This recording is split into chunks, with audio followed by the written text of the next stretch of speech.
नमस्कार, आप देख रहे हैं बिस्तक। मैं हूं रजत देवगन। आज भी बिल्कुल वही हुआ, बाजार एक दायरे में फंस गया। लेकिन शुरुआती सत्र एटलीस्ट बेहतर बीत रहा था। 19,784 के लेवल की ओपनिंग 19,825 के लेवल पे पहुंचे, लेकिन उसके बाद एकदम से आज के सत्र में बिकवाली आई थी। निफ्टी बैंक की वीकली एक्सपायरी थी, वहां पर दबाव बनता चला गया और निफ्टी खुद 19,703 के लेवल पे पहुंच गया। फिर उभरे, लेटर हाफ में बहुत ही स्मार्ट रिकवरी दिखाई। 19,703 से जो दौड़ते आए 19,811 के लेवल पे क्लोज हुआ है निफ्टी 28 अंकों की बढ़त के साथ। निफ्टी बैंक 43,449 के लेवल पे बंद हुआ है 239 अंकों की गिरावट के साथ। तो आज दबाव बैंकिंग स्टॉक्स पे ज्यादा देखने को मिल रहा था और सेंसेक्स 66,023 के लेवल पे बंद हुआ है 92 पॉइंट्स के गेंस के साथ। तो मिलीजुली क्लोजिंग हुई है। ऊपर से अमेरिका में एफओएमसी की जो पिछले मिनट्स बैठक थी उसके मिनट्स जारी हुए और वहां पर बात यही थी कि ब्याज दरें भी हायर लेवल पे एलिवेटेड लेवल्स पे बनी रहेंगी। तो अमेरिकन मार्केट्स कल के सत्र में कांपे थे। आज देखते हैं अमेरिकन मार्केट्स का क्या रुझान होता है, क्योंकि थैंक्स गिविंग डे के मौके पर कल अमेरिकन मार्केट्स पे छुट्टी है और परसों अमेरिकन मार्केट्स में जल्दी क्लोजिंग हो जाएगी। तो हमको अपने बलबूते चलना पड़ेगा और हमारे पास मेजर ट्रिगर है इलेक्शंस। लेकिन अभी एडवांस डिक्लाइंस 29 स्टॉक्स आज के सत्र में निफ्टी के बढ़ते हुए नजर आए। 20 स्टॉक्स गिरे हैं निफ्टी गेनर में। बीपीसीएल 29 नवंबर को है बोर्ड बैठक, जिसमें अंतरिम डिविडेंड पे कंपनी विचार करेगी और ये स्टॉक आज 3.5% ज्यादा चढ़ा है। सिप्ला, बजाज ऑटो, इन्फोसिस, एनटीपीसी जैसे स्टॉक्स में आज स्ट्रेंथ नजर आ रही थी। 1.25% से 1.5% चढ़े हैं। निफ्टी लूजर्स में IndusInd bank, Kotak bank, Adani ports, Hindalco, Adani enterprises, यहां पर आज दबाव आता हुआ नजर आया। एफएलओ गेनर्स में बीपीसीएल ही दिखाई देगा आपको। आज वायदा कारोबार पे भी सबसे तेज चढ़ने वाला स्टॉक साबित हुआ। इसके अलावा बलरामपुर चीनी, ऑरबिंदो फार्मा, जुबलेंट फूडवर्क्स और परसिस्टेंट जैसे स्टॉक्स 2% से 3% चढ़ते हुए नजर आए। लूजर्स भी हैं जिसमें Dalmia Bharat, ABB India, Voda Idea, NALCO, Berger Paints 2.25% से करीब 2.5% टूटते हुए नजर आए। मिड कैप गेनर्स में एक स्टॉक था सीजी पावर। इतनी पावर थी स्टॉक में कि 20% अपर सर्किट पे ही लग गया और बहुत ही शार्प तेजी स्टॉक में बनी है आज के सत्र में। ई क्लर्क्स 12% चढ़ा है। मॉर्गन लैब 9% ज्यादा चढ़ा। इसके अलावा टेक्सटाइल स्टॉक चढ़े आज, जिसमें वर्धमान टेक्सटाइल लीड कर रहा था 9% ऊपर। जीएमडीसी, आइनॉक्स वेंट 7% से 8% चढ़ गए। NIACL कल भी चढ़ा था, आज भी चढ़ा। 7% आज के रिटर्न है और कार्बोरंडम में भी 7% के रिटर्न बैठे। इसके अलावा लूजर्स में मोतीलाल ओसवाल, आज स्टॉक टूटा है 6%। एलटी फूड्स 5.5% टूटा है। जिंदल 100 जैसा स्टॉक्स आप समझिए आज प्रॉफिट बुकिंग दिखा रहा था और 5% ज्यादा टूट गया। जेएसएल पिछले कुछ दिनों में बहुत तेज हरकत शो कर रहा था, आज 5% टूट गया। सोनाटा सॉफ्टवेयर, अपार इंडस्ट्रीज, सोलर इंडस्ट्रीज और केईआई इंडस्ट्रीज जैसे स्टॉक्स 4% से 5% टूटते हुए नजर आए। सेक्टर तो आपको दिखाई देंगे डिफेंसिव, हेल्थ केयर और आईटी स्टॉक्स में खरीदारी है।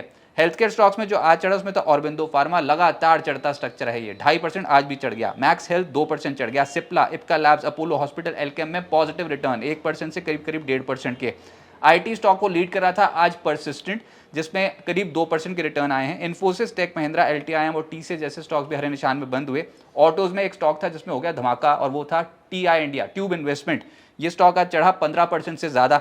इसके अलावा भारत फोर्ज 2% चढ़ गया। Balkrishna industries, hero MotoCorp, TVS motor पे आज तेजी बनी, लेकिन गिरावट भी है जिसमें सोना, कॉमस्टार और एमएनएम, इन दोनों स्टॉक्स पे दबाव बनता चला गया।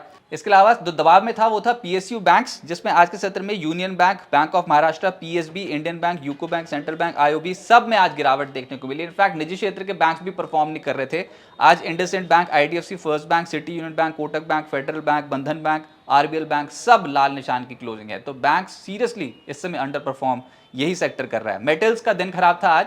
जेएसएल 5.5% टूटा है। Welspun Corp, Vedanta, steel authority, Hindustan zinc, NALCO, Hindalco सब आज टूटते हुए नजर आए। और रियल एस्टेट स्टॉक्स में प्रॉफिट बुकिंग हुई है, जिसमें ब्रिगेड 2% नीचे, Oberoi realty, Godrej properties, Phoenix limited, DLF जैसे स्टॉक्स में भी आज दबाव बनता हुआ नजर आया। प्राइमरी मार्केट में हलचल ज्यादा है। IREDA का आईपीओ ये 23 नवंबर तक खुला रहेगा। Indian renewable energy development agency, price band जो है वो 30 से 32 रुपए प्रति शेयर का रखा गया है। दूसरे दिन तक 4.56 टाइम्स सब्सक्राइब हो चुका है। इशू साइज है 2,150 करोड़ रुपए का। सरकारी कंपनी है, एनबीएफसी कैटेगरी। टाटा टेक्नोलॉजीज का मच अवेटेड आईपीओ आज खुल गया और 24 नवंबर तक खुला रहेगा। 475 से 500 रुपए का प्राइस बैंड रखा गया है, लेकिन इतना क्रेज है इस आईपीओ को लेकर कि जैसे ही खुला वैसे ही 1 घंटे के अंदर अंदर ही सब्सक्राइब हो गया। कुल मिलाकर दिन के दौरान 6.54 टाइम्स सब्सक्राइब हो चुका है पहले ही दिन। यह आईपीओ इशू साइज है 3042.51 करोड़ का पूरा ओएफएस है। गंधार ऑयल रिफाइनरी का आईपीओ भी 24 नवंबर तक खुला रहेगा। 160 से 169 रुपीस का प्राइस बैंड तय किया हुआ है। पहले ही दिन 5.52 टाइम सब्सक्राइब हो चुका है। इशू साइज है 500.69 करोड़ रुपीस का। फेड बैंक फाइनेंशियल सर्विसेज का आईपीओ ये भी 24 नवंबर तक खुला रहेगा। फेडरल बैंक की सब्सिडरी कंपनी है। प्राइस बैंड है 133 से 140 रुपए प्रति शेयर का। 0.12 टाइम्स सब्सक्राइब हो चुका है पहले दिन।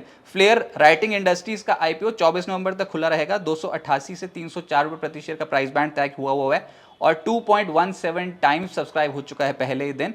593 करोड़ रुपीस का इशू साइज है, जिसमें फ्रेश इशू है 292 करोड़ रुपीस का और ओएफएस है 301 करोड़ रुपए का। अब आगे क्या होगा देखिए, आज भी 19,850 के लेवल तक पहुंचे ही नहीं।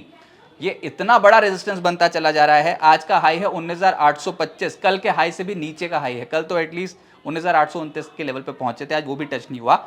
लेकिन अभी जो रेंज है वो 19,875 ऊपर है और नीचे 19,627। ये आपको कल भी बताया था और आप ये देख लीजिए, ये दोनों लेवल्स ही नहीं तोड़ रहा है। मार्केट किसी बड़े ट्रिगर का इंतजार कर रहा है। मे बी इलेक्शन रिजल्ट्स हो या फिर प्री इलेक्शन रिजल्ट्स, बाइंग जो होती है मार्केट में वो देखने को मिले। लेकिन अभी तो फिलहाल ये समझ में आ रहा है कि एक बहुत ही नैरो रेंज में इस समय इंडियन मार्केट्स पे हो रहा है कामकाज। देखते हैं किस ओर जाते हैं। अगर 19,600 पहले लेवल टूट गया तो नीचे हो चलेंगे, 19,850 ऊपर टूट गया तो ऊपर चले जाएंगे। लेकिन अभी तो रेंज में हो रहा है कामकाज और 4 सत्रों से ये 19,875 से 19,627 के रेंज को तोड़ने को तैयार नहीं है मार्केट।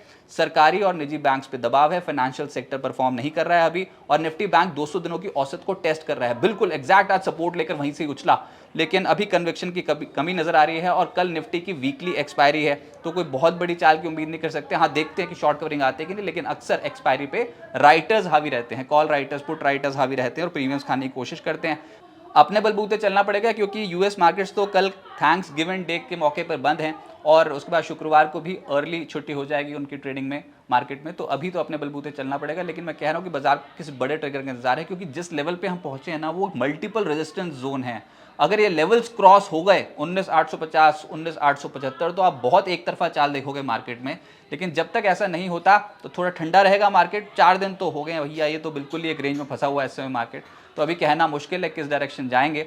उम्मीद करते हैं कि एक ब्रेकआउट हो और हायर साइड पे हो, तेजी वाला ब्रेकआउट हो। लेकिन फिलहाल इनडिसीजन है और काउंटर स्पेसिफिक मूवमेंट्स ज्यादा देखने को मिल रहे हैं। बिस्तक आपके लिए लाया है प्रीमियम मेंबरशिप प्रोग्राम, जहां आपको मिलेंगे कई सारे फायदे, जिनमें मार्केट न्यूज़लेटर, लाइव चैट पर आपके सवालों के सबसे पहले जवाब, मार्केट आउटलुक, वीकेंड पर मार्केट स्कैन, एंकर्स के साथ चैट और भी बहुत कुछ। इस प्रीमियम सब्सक्रिप्शन में 3 तरह के प्लान्स हैं, सिल्वर, गोल्ड और प्लैटिनम, जिनकी शुरुआत मात्र 159 रुपए महीने से होती है।